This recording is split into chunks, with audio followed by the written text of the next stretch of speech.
Career junior ఆర్టిస్ట్గా start అయింది కదా? అవునండి. ఆ కెరీర్ ఆ టైంలో మీరు చాలా బాధపడ్డ క్షణాలు అవునండి ఏమైనా ఉంటే చెప్పండి కొంచెం. అంటే నాకు సినిమా పిచ్చి అండి, చిన్నప్పటి నుంచి బాగా సినిమా పిచ్చి.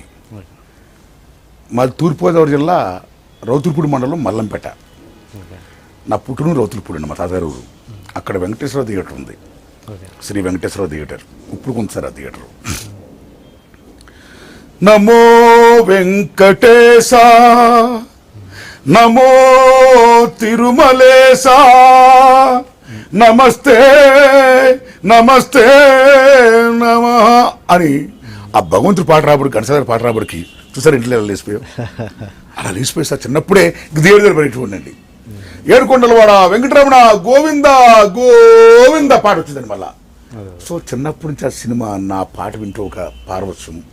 వెళ్ళి నేను ఎప్పటికైనా సినిమా టర్న్ అయిపోవాలి, నా పేరు పేపర్లో పడాలి, నా బొమ్మ వాల్ పోస్టర్లో పడాలి, నా గురించి 10 మంది గొప్ప చెప్పాలి, నన్ను చూసి క్లాప్స్ కొట్టాలి, విజిల్స్ చేయాలి, ఒక పిచ్చి. అలా వచ్చిన దశలో సార్ మా నాన్న అడిగితే మా నాన్న కొడతారని భయం, మా అమ్మని అడుగుతా ఎవరన్నా అంతే కదా సార్, మీరు కానీ నేను కానీ ముందు అమ్మని అడుగుతాం మనం. నాన్న యాక్సెప్ట్ చేస్తాడు, చెడు కోపం పడతాడేమని. అమ్మ అయితే ఏ బిడ్డకైనా యాక్సెప్ట్ చేస్తుంది తల్లి. మా అమ్మని 70 రూపాయలు అడిగి మదర్స్ వెళ్ళిపోయా. ఆడికి వెళ్ళిన తర్వాత నన్ను రామారావు ఆదరించేస్తారు, నాగేశ్వరరావు ఆదరించేస్తారు, సావిత్రి ఆదరించేస్తారు, నాకు హీరో వేషం ఇస్తారు అని ఫీల్ అయిపోయి వెళ్ళిపోయా. మద్రాసు వెళ్ళిన తర్వాత తెలిసింది నాకు ఏంటంటే లక్షలాది మంది నాకు అక్కడ ఉన్నారండి. సో రామారావు దర్శనం దొరకాలంటే సార్ ఆ తిరుపతి నుంచి భక్తులు ఏడుకొండ వెంకన్న దర్శించుకొని మద్రాసు వచ్చి 6 to 6:30 రామారావు గారిని వాళ్ళు చూసేవారు, దర్శించుకునేవారండి. ఆ జనంతో పాటు ఆ భక్తులతో పాటు నేను వెళ్ళి రామారావు దండ పెట్టుకొచ్చాను సార్. అలా వచ్చిన వాడిని చాలా ఏదో అనుకున్నాను. హోటల్ అయిపోయింది, హోటల్లో దిగానండి, డబ్బులు అయిపోయాయి, జేబులో పైసా లేదు, పార్కుల్లో పడుకునేవాడిని, ట్యాప్ వాటర్ తాగేవాడిని. అలాగే వెళ్తున్నాను నా జీవనయానం. ఆ దశలో రాజ్బాబు గారు మేకప్ మ్యాన్ కృష్ణ గారు ఉండేవారండి. ఆయన అసిస్టెంట్ చిన్నగారని మహానుభావుడు, ఆయన మన తెలుగువాడు. నా బాధలు అవి చూసి చదువుకున్నాను, ఫ్రెష్గా వచ్చాను, మంచి ఇలాగ వెళ్ళా, మంచి బొజ్జుగుండి ఉండండి, ఫుడ్ లేదు, ఇలాగ అయిపోయా. ఎందుకంటే ఎక్కడన్నా హోటల్లో పని దొరికితే ఆ పని చేసుకుని ముందు తిందాం అనిపించినంత స్థాయికి వెళ్ళా. లేదా రిక్షా దొక్కి పని చేద్దాం, సంపాదిద్దాం, కష్టపడదాం, బతుకుదాం అన్న స్థాయికి వచ్చానండి. పరిస్థితి డబ్బులు లేవు, ఆకలి కదా ముందు ఇంపార్టెంట్ కదా. అది అసలు ఆ మహానుభావుడు మహాలింగపురంలో పాడైపోయిన కార్ షెడ్లో నాకు ఆశ్రయం ఇచ్చాడు. నేను ఆశ్రయం ఇచ్చాడు పాడైపోయిన కార్ షెడ్లో. ఆ దశలో మర్నాడు మా గురుగారు షూటింగ్ జరుగుతుంది. నేను చెప్పేదంతా ఇంటర్మీడియట్ ఎగ్జామ్స్ రాసి వెళ్ళిన టైం అండి, అంటే 72 గురువారి. ఆ టైంలో మా గురుగారు సినిమా జరుగుతుంది సార్, షూటింగ్ తాతామానుడు విక్రమ్ స్టూడియోలో. ప్రతాపరావు గారు నిర్మాత దానికి. ఈ చిన్ని గారి దయ వల్ల నేను స్టూడియోలోకి ఎంటర్ అయ్యే ముందు ఎంట్రబుడు గారు, ఎస్వి రంగారావు గారు, గుమ్మడి గారు, సూర్యకాంతం గారు, సత్యనారాయణ గారు, రాజబాబు గారు, అల్లు రామలింగి గారు, సత్యనారాయణ గారు, రమాప్రభు గారు, మహామోహన్ చూసే భాగ్యం కలిగిందండి నాకు. అక్కడ చిన్నపిల్లాడిని నేను యాక్షన్ చేస్తాను చూడండి. అవును సార్, ఇంటర్మీడియట్ ఎగ్జామ్స్ వెళ్ళిపోయా. చిన్నపిల్లాడిని నేను యాక్షన్ చేస్తాను చూడండి అనుకోండి. నేను ఏమొచ్చి నీకు యాక్షన్ ఏమి రాదు, సినిమా ఇమిటేషన్ అండి. నాగేశ్వరరావు గారిని, రామారావు గారిని, కృష్ణ గారిని, శోభన్ బాబు గారిని, శత్రుఘ్న సిన్హాని, ధర్మేందర్ని, అమితాబ్ బచ్చన్ని, రాజ్ కపూర్ ఇలా ఇంప్లీట్ చేస్తున్నాడు. సరదా మహానుభావుడు రంగారావు గారు చేయమన్నారని చేశాను. ఆ మహానుభావుడు ముందు నేను ఇంప్లీట్ చేశాను సార్. అక్కడి నుంచి అందరూ మెచ్చుకున్నారండి. మెచ్చుకున్న తర్వాత గురించి నేను బొమ్మలు కూడా వేస్తానండి. అలా మిమ్మల్ని చూసి మీ బొమ్మ వేస్తానండి, అలా వేస్తా ఇప్పటికి కూడా. ఎస్. అప్పుడు నాగేశ్వరరావు బొమ్మ, రామారావు బొమ్మ వేసా. మా గురుగారు డైరెక్టర్గా దాసనాడు బయటకు వచ్చారండి, చూపించా బొమ్మను చూపించా. ఆయన బాగా ముచ్చటపడ్డాడు. నేను ఏ ఊరు తమ్ముడు అని అడిగాడు ఫస్ట్. అప్పటికే చాలా స్ట్రగుల్ అయినాను నేను. ఏ ఊరు తమ్ముడు అని భుజం మీద ఎప్పుడు చేసి తమ్ముడు అన్నాడో అమ్మయ్యా ఒళ్ళు పొలికించిందండి. బాధలు పోయి చాలు తిని అమ్మ ఇంకెన్ని డేస్ ఉండదు వెళ్ళిపోదాం అంటే అప్పటికి ఆకలి బాగా అనిపించాను కదా. అనుబడికి ఇలా నేను మా ఊరి సార్, మా ఊరు రౌతులపూడి అండి, నేను సినిమా పిచ్చి వచ్చాను సార్, నేను ఇక్కడ ఉండి సార్ వెళ్ళిపోతానండి. అప్పుడు నాకు ఇంటర్మీడియట్ రిజల్ట్స్ పడ్డాయి గురారు, నేను పాస్ అయ్యానండి. నాకు బీఏ చదవడం వాళ్ళ ఇంట్రెస్ట్, ఎన్టీ రామారావు బిఏ ఆ రోజుల్లో గుర్తుందా మీకు? బిఏ సుబ్బారావు బిఏ ఇలా పడేది గురుగారు. సో ఎన్టీ రామారావు బిఏ, నేను కూడా 6 బిఏ అనిపించుకొని ఓ ఇంట్రెస్ట్. అంటే నువ్వు తప్పకుండా వెళ్ళి బిఏ చదువుకో, పాస్ అయ్యిరా, నేను తప్పకుండా వేషిస్తాను అంటే మా గురువు దాసన్ అంటారు మహానుభావుడు. అలాగైన తర్వాత గురుగారు అక్కడి నుంచి జూనియర్ వేషాలు వేస్తాను కదా. ఫస్ట్ నా జూనియర్ వేషం సప్లైర్ శరభయ్య గారు ఉన్నారు అక్కడ ఆ షూటింగ్లోనే. ఆయన నీకు వేషిస్తాను రేపు పలానా స్టూడియోకి వచ్చే అన్నాడండి. అయ్య బాబు నేను యాక్టర్ అయిపోతానని ఫీల్ అయిపోయాను నేను. ఫస్ట్ ప్రప్రదంగా నేను భోజనం చేసింది ప్రతాపరావు గారు భోజనం అండి తతమణంలో 6 వందనాలు. అక్కడి నుంచి మర్నాడు ఈ మహాలింగపురం నుంచి కనీసం మీకు 9-10 కిలోమీటర్లు ఉంటుందండి, వెళ్ళిపోయా. అది కర్పకం స్టూడియో ఏదో ఉంది, దాని పేరు ఉందండి, చాలా దూరం గురారు. వెళ్ళిపోయింది. అక్కడికి వెళ్ళిన తర్వాత ఏంటంటే నేను ఏమనుకున్నాను, ఏదో నా పెద్ద యాక్టర్ అనుకున్నా కదా. నా వేషం ఏంటంటే 170 మందిలో ఒకడిని. అందులో కృష్ణ గారు పాడతారు, రాముని బంటునురా సీత రాముని బంటునురా అని. ఆ కృష్ణ గారు పాడుతున్నప్పుడు ఆ 170 మందిలో ఒకడిని, అది నా వేషం అండి. ఓకే. ఇక్కడ మీకు మంచి ఇన్సిడెంట్ చెప్పాల్సింది ఏంటంటే, అప్పటికే 6-7 రోజులు బట్టి నాకు ఫుడ్ లేదు. షూటింగ్లో దాని ప్రొడ్యూసరు బాలయ్య గారు బావమర్ది గారండి, సూర్యనారాయణ గారు, బాలయ్య గారు కథది, కృష్ణ గారు హీరో, కేఎస్ గారు డైరెక్షన్ అండి. టిఫిన్ ఫుల్గా పెట్టారు సార్. మధ్యాహ్నం మటన్ భోజనం కూరారు, మటన్ పులుసు భోజనం. నేను బాగా తింటా, ఫుల్గా తినేసానండి. జ్వరం వచ్చేసిందండి.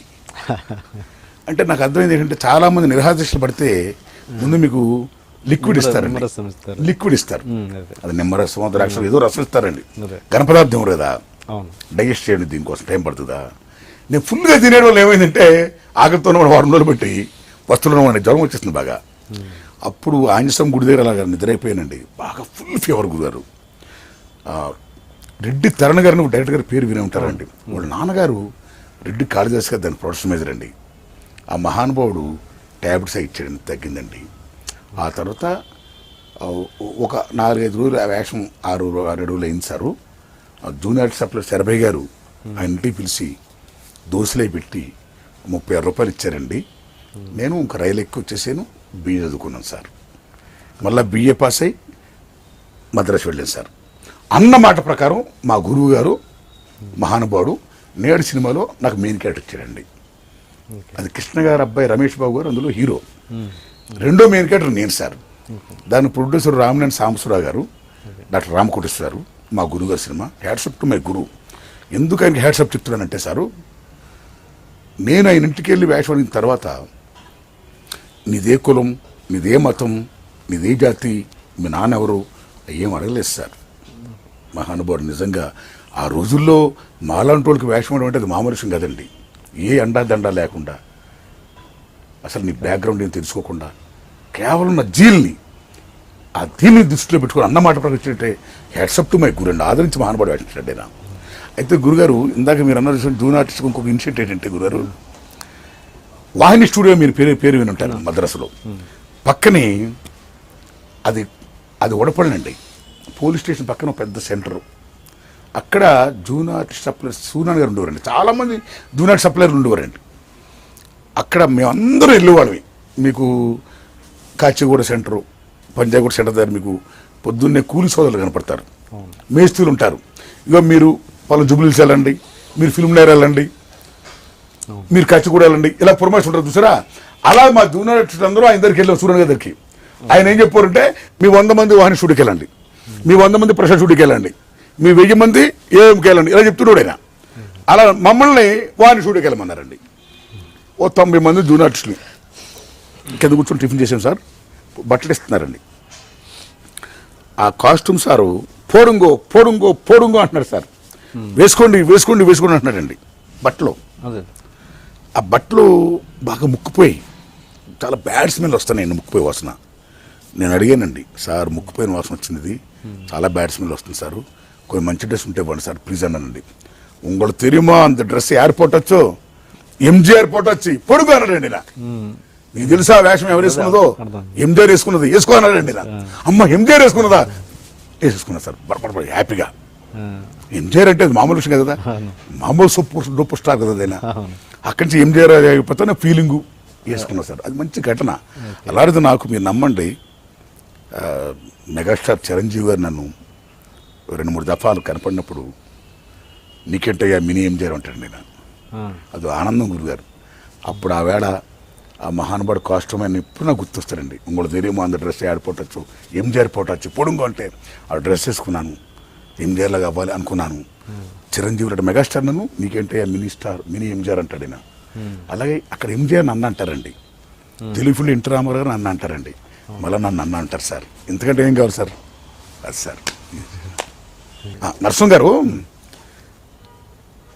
నిజం చెప్పండి, మద్రాస్ సినిమా ఇండస్ట్రీకి వెళ్ళినప్పుడు చాలా బాధలు పడ్డాను చెప్పాను కదా మీకు నేను. అన్ని బాధలు పడిన తర్వాత మళ్ళీ నేను మద్రాస్ వెళ్ళదలుచుకోలేదండి. ఇంటర్మీడియట్ ఎగ్జామ్స్ వచ్చిన తర్వాత, పాస్ అయిన తర్వాత, డిగ్రీ చేసిన తర్వాత నేను ఏ నేరము శిక్షలో యాక్ట్ చేశానో ఆ యాక్ట్ చేస్తున్న టైంలో కె విశ్వనాథ్ గారు అస్సూట్ ఉండేవారండి. ఆయన కృష్ణమూర్తి గారని ఆయన సెన్సార్ మెంబర్ కూడా చేశారండి. ఆయన డైరెక్టర్ కూడా అయ్యారండి. ప్రతాప సాగర్ గారు ఆయన పరిచయం చేశారు డైరెక్టర్గా. నేను చెప్పగా మీకు చిన్నపిల్లడుగా ఉంటూ నేను యాక్షన్ చేస్తాను చూడరా అంటే ఆ ఇమిటేషన్ చేస్తుంటే వాళ్ళు ముచ్చటపడేవారు, చిన్నపిల్లడు చేస్తాడని. అక్కడ సార్ నేను కనపడేట్టు బెటరా సార్ అని రిక్వెస్ట్ చేశా. ఆయన గారు నన్ను ఏం చేశారంటే సాక్షి రంగారావు గారు, మాడా వెంకటేశ్వర గారు, ఇంకా చాలామంది నటినట్లు పెద్దలున్న ఒక డయాస్ దగ్గర నన్ను నిలబెట్టారండి. ఆ నేరము శిక్ష మా ఊరు వచ్చింది సార్. ఏ థియేటర్ అయితే నేను సినిమాలు చూసి నేను కూడా సినిమా యాక్టర్ అయిపోవాలనుకున్నానో అదే థియేటర్లోకి నేరము శిక్ష వచ్చింది గురారు. వచ్చిన తర్వాత ఎక్కడో కనపడుతున్నాగా, అదో రెడ్డి బాబులు, నా ముద్దు పేరు రెడ్డి బాబులు అండి. అందరూ రెడ్డి బాబులు అంటారు మా ఏరియాలో.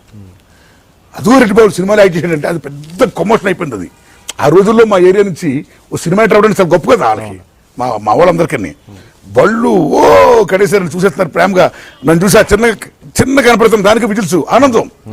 మరి అమ్మ ఎంత గొప్పగా ఉందే, ఇంత ఆనందం ఉందే, ఇంత ఆదరణ ఉందే, వెళ్ళాల్సిన సినిమా ఫీల్డ్కి అని అప్పుడు చేసి వెళ్ళిపోయింది సార్. అది గురుగారు అలాగ వచ్చింది సార్ ఆయన షెంట్. So cinema తెలుదయ్యా. మీరు సినిమా తీసే క్రమంలో నిజంగా తీసే క్రమంలో చాలా అష్టకష్టాలు పడుతుంటారు, రిలీజ్కి కూడా అష్టకష్టాలు పడుతుంటారు. కానీ ఏంటంటే మీరు ఇప్పుడు కనుక ఒప్పుకుంటే మీకు కోట్లు ఇచ్చి ఆఫర్ చేసి ఆర్టిస్ట్గా పెట్టుకునే డైరెక్టర్లు చాలామంది ఉన్నారు. అవన్నీ పక్కన పెట్టేసి మీ పందాలు మీ సిద్ధాంతాలను వదులుకోకుండా మీరు ట్రావెల్ అవుతున్నారు. అంటే ఇవన్నీ ఇంత కష్టాలు పడే బదులు ఒక క్యారెక్టర్ని ఒప్పుకొని దాన్ని కొంత సంపాదించుకొని మీ సినిమాలు మంచిగా ఇంకా మంచి క్వాలిటీతో తీసుకోవచ్చు కదా. మీ సిద్ధాంతాలు మార్చుకోమని నేను అనట్లేదు, ఆ డబ్బు వెనకేసుకొని మంచి సినిమాలు చేయొచ్చు, ఇంకా మంచి క్వాలిటీతో చేయొచ్చు కదా. ఇప్పుడు మీకులాగే నా శ్రేయోగులు చాలామంది అంటున్నారు నరసింహ గారు.